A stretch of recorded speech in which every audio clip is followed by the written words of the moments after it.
Hello everyone, हमारे YouTube channel current affairs connect पर आप सबका स्वागत है। आज की क्लास में हम डेली करंट अफेयर्स की सीरीज में 4, 5 और 6 अप्रैल का करंट अफेयर डिस्कस करेंगे। तो चलिए शुरू करते हैं आज की क्लास। पहला टॉपिक है आईओएस सागर के अंतर्राष्ट्रीय चालक दल का बंदरगाह और समुद्री प्रशिक्षण चरण। ठीक है, तो ये कहाँ हुआ है? तो भारतीय नौसेना के प्रथम हिंद महासागर पोत सागर आईओएस सागर का दक्षिणी नौसेना कमान कोच्चि में बंदरगाह और समुद्री प्रशिक्षण चरण संपन्न हुआ है।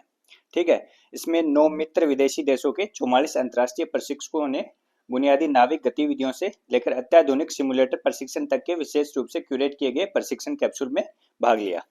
ठीक है, भारतीय नौसेना वरकक टीम द्वारा आईएनएस सुनैना के भारतीय नौसेना चालक दल के साथ अंतर्राष्ट्रीय चालक दल को समुद्री प्रशिक्षण दिया जाएगा इसके अंतर्गत।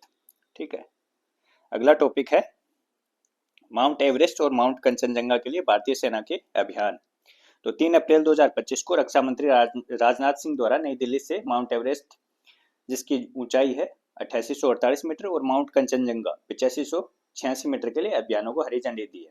ठीक है, तो जो भारतीय सेना का माउंट एवरेस्ट अभियान है, इसका नेतृत्व लेफ्टिनेंट कर्नल मनोज जोशी करेंगे। इसमें 34 पर्वतारोही शामिल है। और दूसरा संयुक्त भारत नेपाल माउंट कंचनजंगा अभियान है, इसका नेतृत्व भारतीय सेना के कर्नल सरफराज सिंह करेंगे। ठीक है, इसमें भारतीय सेना से 12 पर्वतारोही और नेपाली सेना के 6 पर्वतारोही शामिल हैं। तीसरा अभियान है माउंट एवरेस्ट पर एक संयुक्त एनसीसी अभियान, इसका नेतृत्व कर्नल अमित बिष्ट करेंगे। ठीक है, इसमें 5 छात्रा कैडेट, 5 छात्र कैडेट, 4 अधिकारी और 11 स्थायी प्रशिक्षक कर्मचारी शामिल हैं। ठीक है, अगला टॉपिक है 11वीं ब्रिक्स पर्यावरण मंत्रियों की बैठक। तो इसका आयोजन कहाँ किया गया? तो ये 3 अप्रैल को ब्राजील के ब्रासिलिया में आयोजित की गई। इसमें भारतीय प्रतिनिधिमंडल का नेतृत्व पर्यावरण, वन और जलवायु परिवर्तन मंत्रालय के अतिरिक्त सचिव अमनदीप गर्ग द्वारा किया गया। ठीक है, भारत ने सभी ब्रिक्स देशों से Baku to Belum road map का समर्थन करने का आग्रह किया, जिसका उद्देश्य जलवायु कार्यवाही के लिए 2035 तक प्रतिवर्ष $1.3 ट्रिलियन जुटाना है। अब ये Baku to Belum road map है क्या? तो ये है कोप 29 बाकू अजरबैजान और कोप 30 बेलम ब्राजील के बीच शुरू किया गया एक वित्त जुटाने का ढांचा है। ठीक है, जो बाकू अजरबैजान में कोप 29 हुई है वो, और जो आगामी कोप 30 बेलम ब्राजील में होने वाली है, तो उसके बीच में शुरू किया गया एक वित्त जुटाने का ढांचा है। इसका उद्देश्य क्या है? वर्ष 2035 तक सार्वजनिक स्रोतों से $300 बिलियन और समग्र रूप से प्रतिवर्ष $1.3 ट्रिलियन जुटाना। अब ये कोप क्या होती है? कॉन्फ्रेंस ऑफ पार्टीज, कोप 29, कोप 30 ये दे रखी है, ये क्या होती है? तो कॉन्फ्रेंस ऑफ पार्टीज आधिकारिक तौर पर कोप का तात्पर्य जलवायु परिवर्तन पर संयुक्त राष्ट्र फ्रेमवर्क कन्वेंशन UNFCCC के पक्षों के सम्मेलन की बैठक से है, जो 1992 में स्वीकृत एक ऐतिहासिक अंतर्राष्ट्रीय संधि है और 2015 पेरिस समझौते की मूल संधि है। ठीक है, तो संयुक्त राष्ट्र जलवायु परिवर्तन सम्मेलन या COP हर वर्ष आयोजित होते हैं, और ये जलवायु परिवर्तन पर दुनिया का एकमात्र बहुपक्षीय निर्णय लेने वाला मंच है, जो पृथ्वी पर लगभग हर देश को एक साथ लाता है। पृथ्वी के लगभग सभी देश इसमें भाग लेते हैं। अब अगला देखते हैं ब्रिक्स देश। तो ब्रिक्स मूल संस्थापक सदस्यों में ब्राजील, रूस, भारत और चीन शामिल है।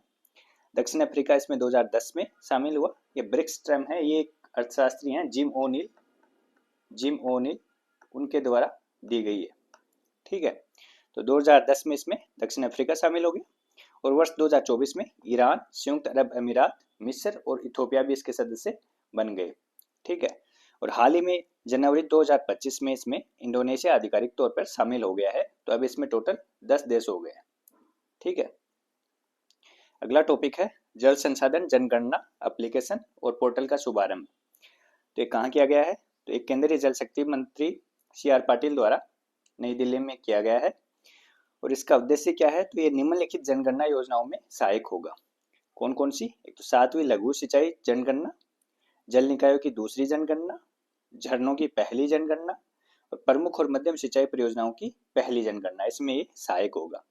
ये 100% केंद्र प्रायोजित योजना है, जिसका संदर्भ वर्ष सिंचाई जनगणना योजना के तहत कृषि वर्ष 2023-24 मतलब जुलाई 2023 से जून 2024 ये कृषि वर्ष होता है, तो ये होगा। ठीक है,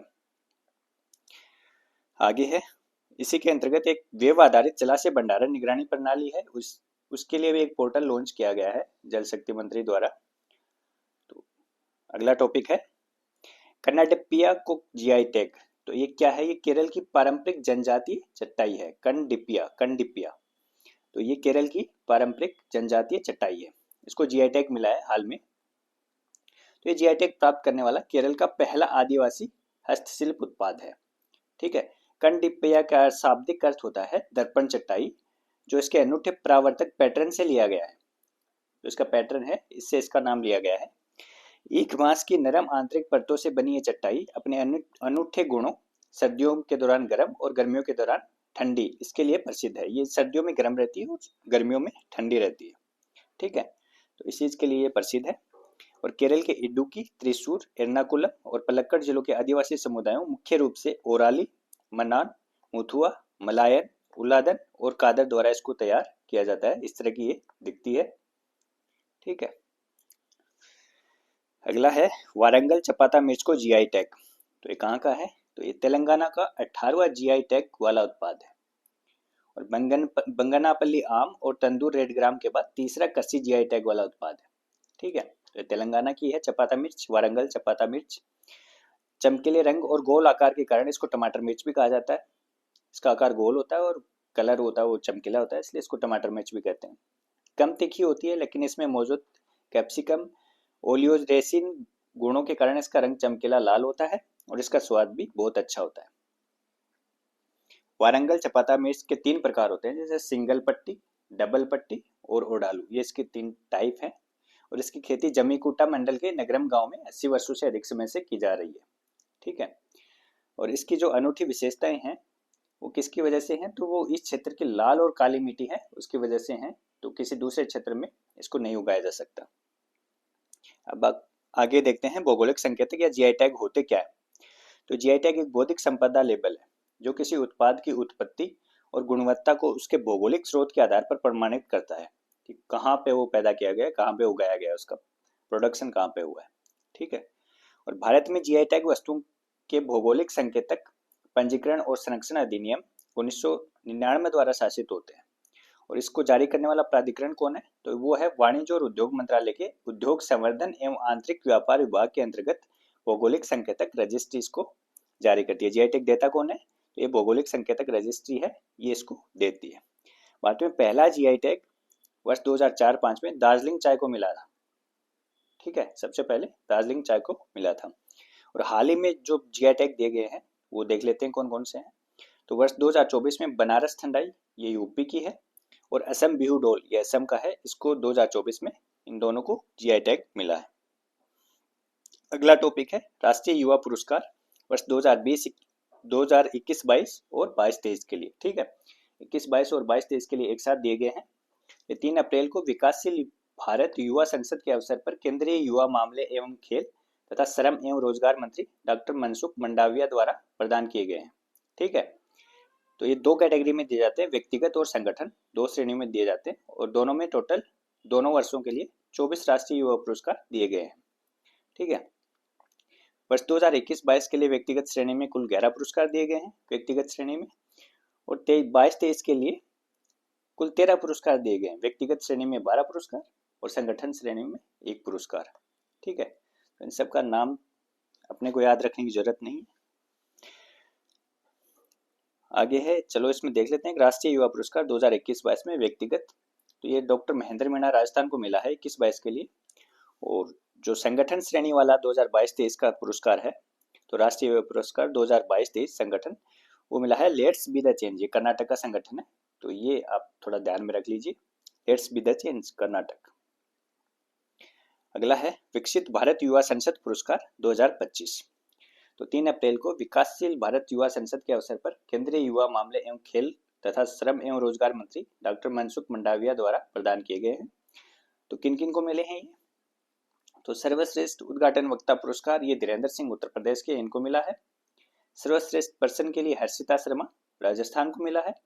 सर्वश्रेष्ठ उत्तर के लिए लास्या पिरिया, ये कहाँ की है? आंध्र प्रदेश की है, इनको मिला है। और चौथा सर्वश्रेष्ठ वक्ता का पुरस्कार रिया गुप्ता झारखंड की हैं, इनको मिला है। विकसित भारत युवा संसद पुरस्कार।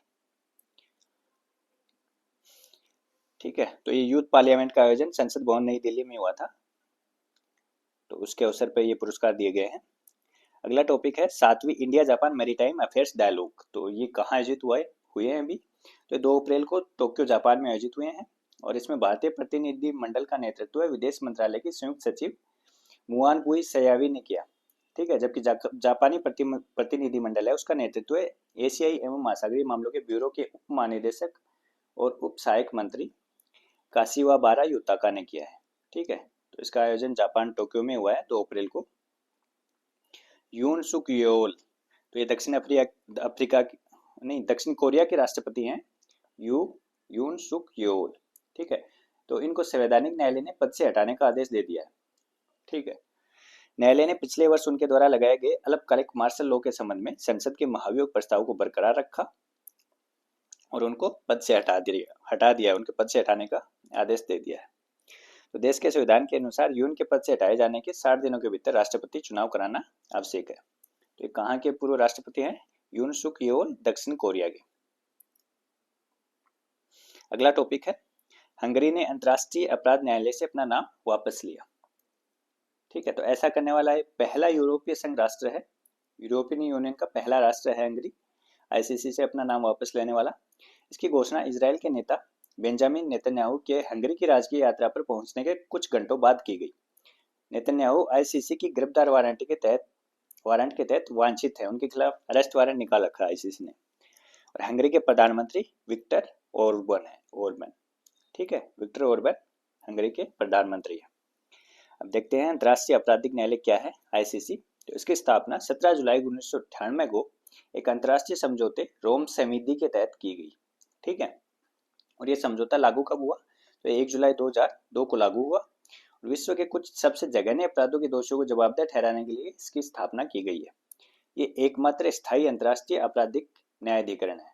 ठीक है, इसका मुख्यालय नीदरलैंड के हेग में स्थित है और इसके टोटल 125 देश सदस्य हैं और हंगरी है वो इसका एक संस्थापक सदस्य था।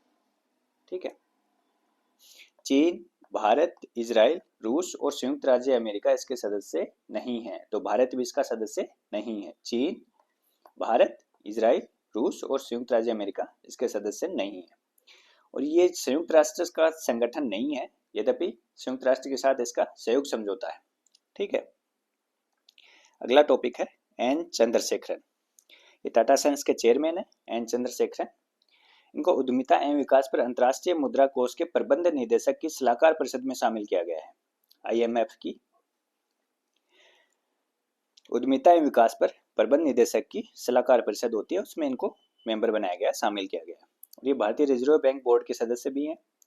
और आईएमएफ की प्रबंध निदेशक अभी क्रिस्टालिना जॉर्जिवा। ठीक है, देखते हैं आईएमएफ के बारे में। अंतर्राष्ट्रीय मुद्रा कोष ये संयुक्त राष्ट्र की एक विशेष एजेंसी है। इसकी स्थापना 1944 में ब्रेटन वुड्स सम्मेलन में की गई थी, 1930 के दशक की महामंदी के बाद। तो ये ब्रेटन वुड्स ट्विंस जो हैं उनमें से एक है। विश्व बैंक और आईएमएफ ब्रेटन वुड ट्विंस दोनों की स्थापना एक साथ हुई थी। ठीक है, इसका मुख्यालय वाशिंगटन डीसी में है। वर्तमान में 191 देश इसके सदस्य हैं और इसका उद्देश्य इंटरनेशनल फाइनेंशियल स्टेबिलिटी को बढ़ावा देना है। और इसके लिए कौन कौन से टूल यूज करता है? तो ये नीति सलाह, आर्थिक एवं वित्तीय विकास पर नजर रखना तथा देशों को सलाह देना। दूसरा है वित्तीय सहायता, सदस्य देशों को ऋण एवं अन्य वित्तीय सहायता।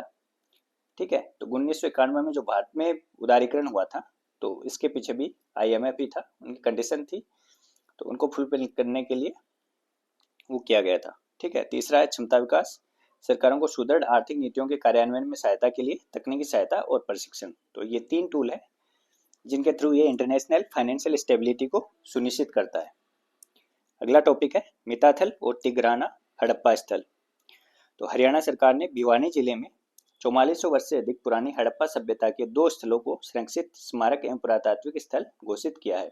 ठीक है, तो इनको हरियाणा प्राचीन एवं ऐतिहासिक स्मारक तथा पुरातत्व स्थल एवं अवशेष अधिनियम 1964 के तहत अधिसूचित किया गया है। तो देखते हैं मिताथल साइट है उसके बारे में। तो इसकी खोज पहली बार वर्ष 1913 में की गई थी। ठीक है, यहाँ से गुप्त वंश के जो शासक समुद्रगुप्त है उनके सिक्कों का एक भंडार मिला था मिताथल से। और इसका उत्खनन वर्ष 1968 में किया गया। और यहाँ तीसरी दूसरी शताब्दी ईसा पूर्व की भारत गंगा घाटी की जो ताम्र कांस्य युगीन सभ्यता है, संस्कृति है, उसके अवशेष यहाँ से मिले हैं। यहाँ से मोतियों और तांबे के उपकरण, मिट्टी के अच्छी तरह से पके हुए मजबूत लाल रंग के बर्तन जिन पर पीपल के पत्ते, मछली के तराजू और अन्य ज्यामितीय डिजाइन काले रंग से चित्रित किए हुए हैं। और चूड़ियाँ, टेराकोटा, साथ ही पत्थर, शंख, तांबा, हाथीदांत और हड्डी की वस्तुएं भी यहाँ से मिली हैं। ठीक है, तो नगर नियोजन, वास्तुकला और कला एवं शिल्प में हड़प्पा परंपरा का अनुसरण करता है। ठीक है, अगला है तिघराना स्थल। तो ये यहाँ से हड़प्पा काल के बाद के अवशेष मिले हैं जो इस क्षेत्र में मानव निवास के विकास एवं निरंतरता पर प्रकाश डालते हैं। ठीक है, ये ताम्र पाषाणकालीन कृषक समुदाय यहाँ पर मूलतः 2400 ईसा पूर्व के आसपास क्षेत्र में बसे थे। प्रारंभिक निवासी जिन्हें अक्सर सोथियन के नाम से जाना जाता है, चांग, मिताथल, तिघराना और अन्य स्थानों पर मिट्टी ईंटों से बने साधारण छप्पर वाले घरों में रहते थे। ठीक है, उनकी कुछ बस्तियां किलेबंद रही और उनमें 50 से लगभग 100 घर हुआ करते थे। ठीक है, वे काले सफेद रूपांकनों से सजे पहिए से बनी चीनी मिट्टी के बर्तनों का इस्तेमाल करते थे। गाय, बैल, बकरी और अन्य जानवरों को पालते थे और कृषि कार्य में लगे हुए थे। ठीक है, उन्होंने तांबे, कांसे और पत्थर के औजारों का प्रयोग किया और मोतियों और हरे कार्नेलियन चूड़ियों की उपस्थिति मोती निर्माण और आभूषण उत्पादन के एक संपन्न उद्योग का संकेत देती है। ठीक है, तो यहाँ पर इंडस्ट्री हुआ करती थी जहाँ पे आभूषण और मोतियों का निर्माण किया जाता था। तिघराना में पूर्व सिसवाल, पूर्व हड़प्पा और उत्तर हड़प्पा बस्तियों के अवशेष पाए गए हैं। अगला टॉपिक है मोहसिन नकवी। तो ये मोहसिन नकवी पाकिस्तान क्रिकेट बोर्ड के प्रमुख है और अभी क्यों चर्चा में है, इनको 2 वर्ष के कार्यकाल के लिए एशियाई क्रिकेट परिषद ACC का अध्यक्ष निर्वाचित किया गया है।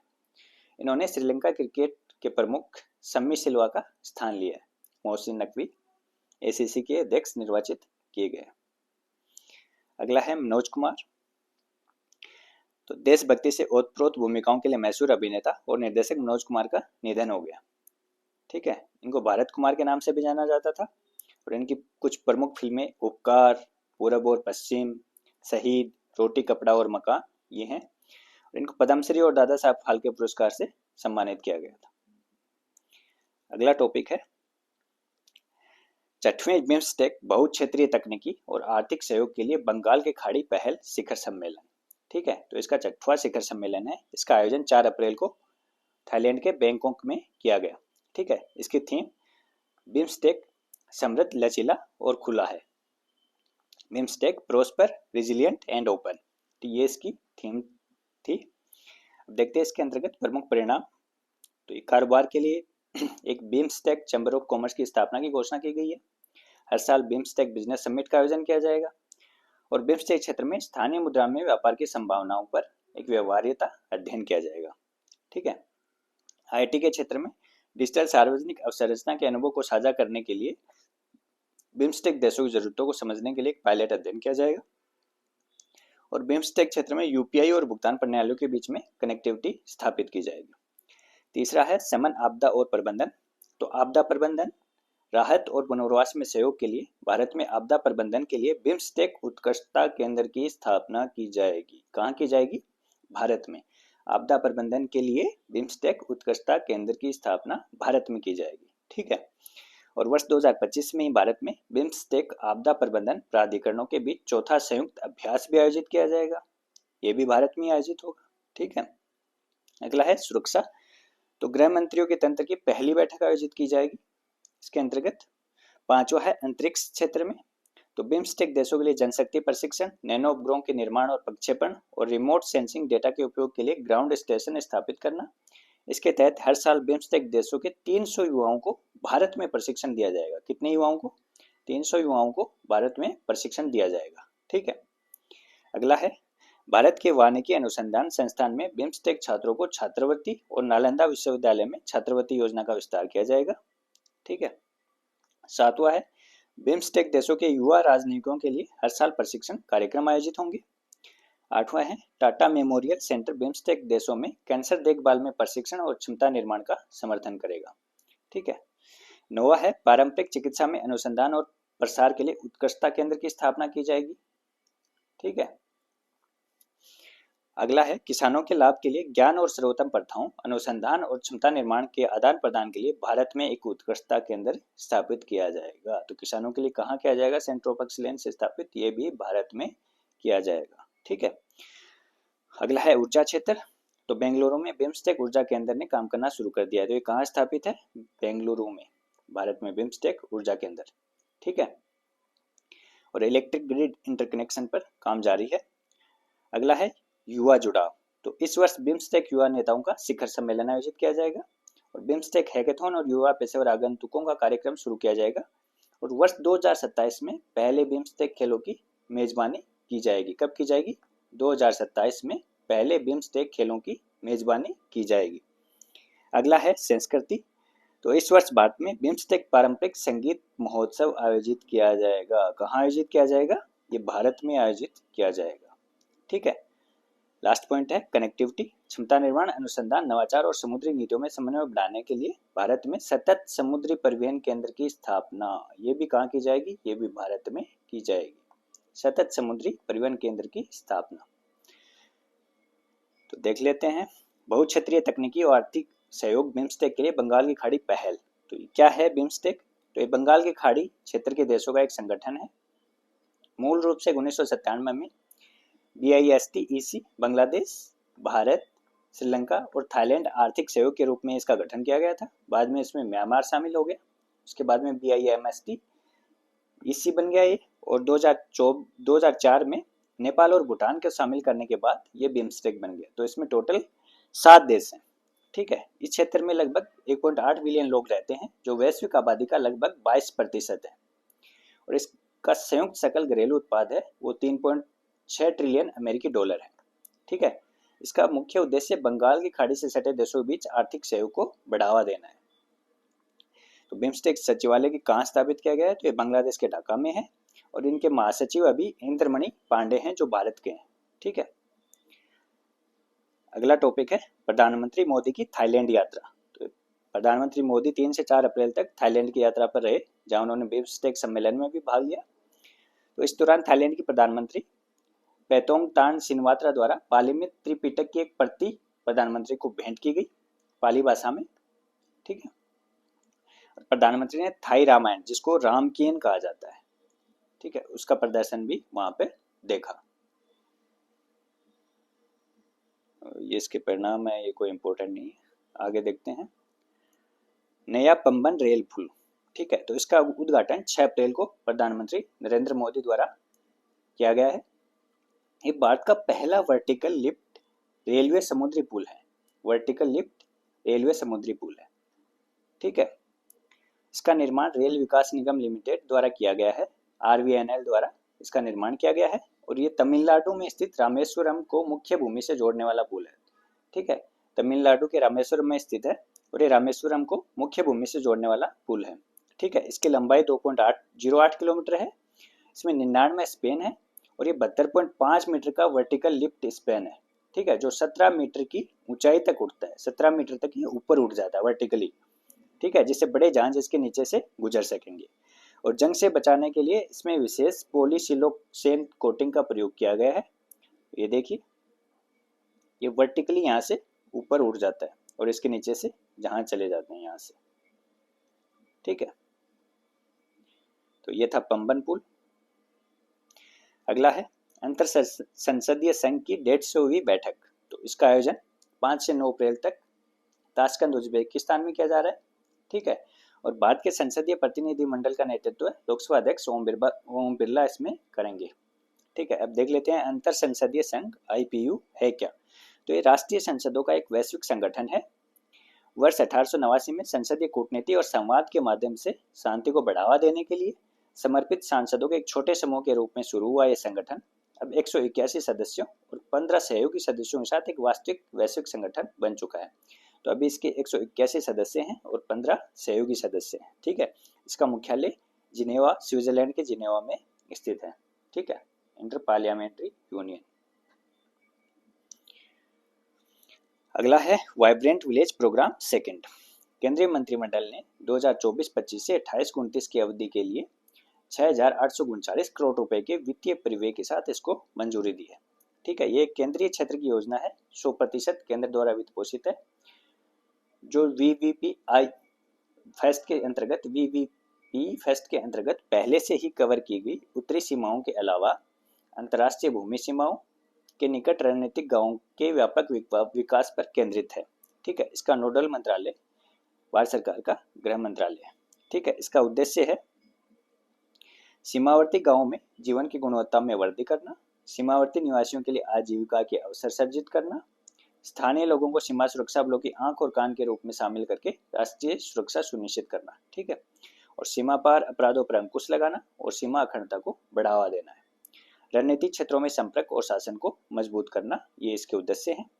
इसमें कौन कौन से जो राज्य हैं वो शामिल हैं, तो इसमें अरुणाचल प्रदेश, असम, पंजाब, गुजरात, जम्मू कश्मीर, लद्दाख सहित 17 राज्य, टोटल कितने राज्य? 17 राज्य केंद्र शासित प्रदेश इसमें शामिल है। ठीक है, और इसके अंतर्गत 4 प्रमुख क्षेत्रों पर ध्यान केंद्रित किया जाएगा। तो वो क्षेत्र कौन कौन से हैं? पहला है सभी मौसम के लिए उपयुक्त सड़कें, प्रधानमंत्री ग्रामीण सड़क योजना इसके चौथे चरण के माध्यम से, और दूसरा है दूरसंचार, तीसरा है टीवी तक पहुंच, और चौथा है विद्युतीकरण। तो ये 4 क्षेत्र हैं जिन पे ध्यान केंद्रित किया जाएगा। ठीक है, तो ये हैं। अब इसमें जो 17 टोटल राज्य और केंद्र शासित प्रदेश हैं वो कौन कौन से हैं?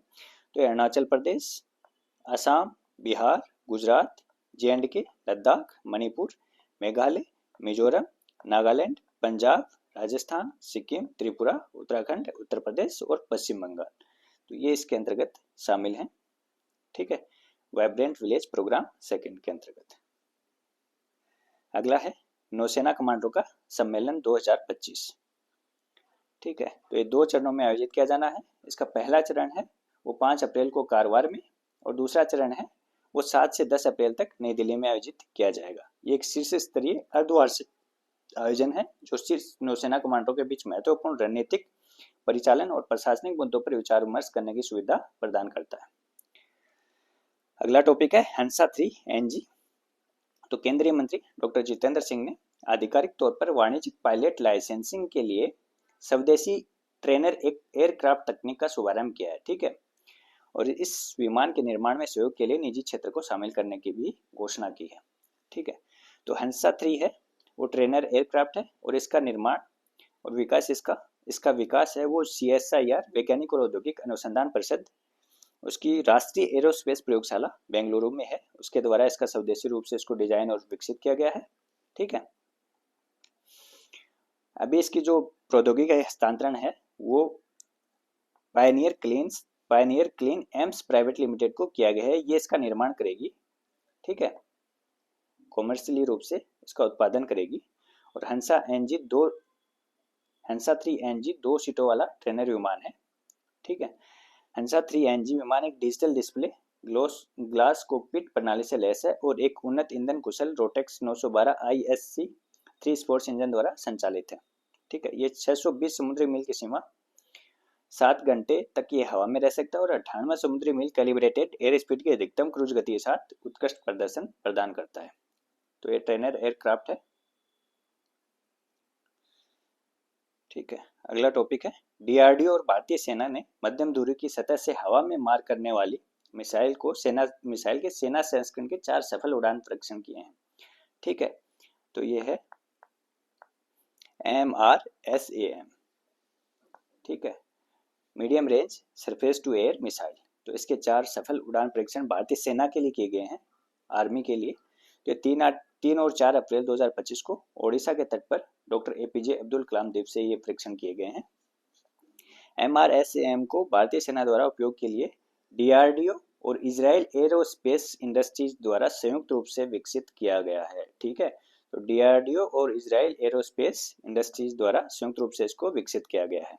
ठीक है, MRSAM सेना हथियार प्रणाली में multi function radar, command post, mobile launcher system और अन्य वाहन शामिल होते हैं। मोबाइल लॉन्चर सिस्टम और अन्य वाहन इसमें शामिल होते हैं। ठीक है, अगला है प्रधानमंत्री की श्रीलंका यात्रा के दौरान मित्र विभूषण पुरस्कार से सम्मानित। ठीक है, तो ये विदेशी नेताओं को दिया जाने वाला श्रीलंका का सर्वोच्च सम्मान है और ये पहली बार किसी भारतीय नेता को ये पुरस्कार दिया गया है। इस तरह का ये मेडल दिया गया है प्रधानमंत्री को। अगला टॉपिक है 62वां नेशनल मैरीटाइम डे। तो ये पतन, पोत परिवहन और जलमार्ग मंत्रालय द्वारा मनाया गया है। इसकी थीम समृद्ध समुद्र, विकसित भारत और नीली अर्थव्यवस्था और हरित विकास के लिए युवा है। ठीक है, तो ये इसकी थीम रखी गई है। और ये जो नेशनल मैरीटाइम डे है, ये एसएस लॉयल्टी की ऐतिहासिक यात्रा का स्मरण करता है, जो पहला भारतीय स्वामित्व वाला स्टीम शिप था, जो 5 अप्रैल 1919 को मुंबई से लंदन के लिए रवाना हुआ था। ठीक है, तो उसकी याद में ये नेशनल मैरीटाइम डे मनाया जाता है। अगला टॉपिक है एआई में $1.4 बिलियन के निजी निवेश के साथ भारत 10वें स्थान पर। ठीक है, तो ये अंकटोड की एक रिपोर्ट है, प्रौद्योगिकी और नवाचार रिपोर्ट 2025। तो इसके अनुसार भारत फ्रंटियर प्रौद्योगिकियों के लिए किसी देश की तत्परता को मापने वाले वैश्विक सूचकांक में 170 देशों में 36वें स्थान पर है। और पिछली बार वर्ष 2022 में जब ये रिपोर्ट जारी हुई थी तो उसमें ये 48वें स्थान पर था। ठीक है, तो इसकी रैंकिंग में सुधार हुआ है और पहले स्थान पर इसमें अमेरिका है। ठीक है, अगला है भारतीय घुड़सवार निहारिका सिंघानिया ने बेल्जियम के एजेल होप CSI लियर प्रतियोगिता में स्वर्ण पदक जीता है। ठीक है, तो ये निहारिका सिंघानिया है, ये भारतीय घुड़सवार हैं जिन्होंने ये स्वर्ण पदक जीता है। तो ये थी आज की क्लास। ठीक है, तो मिलते हैं अगली क्लास में। Thank you.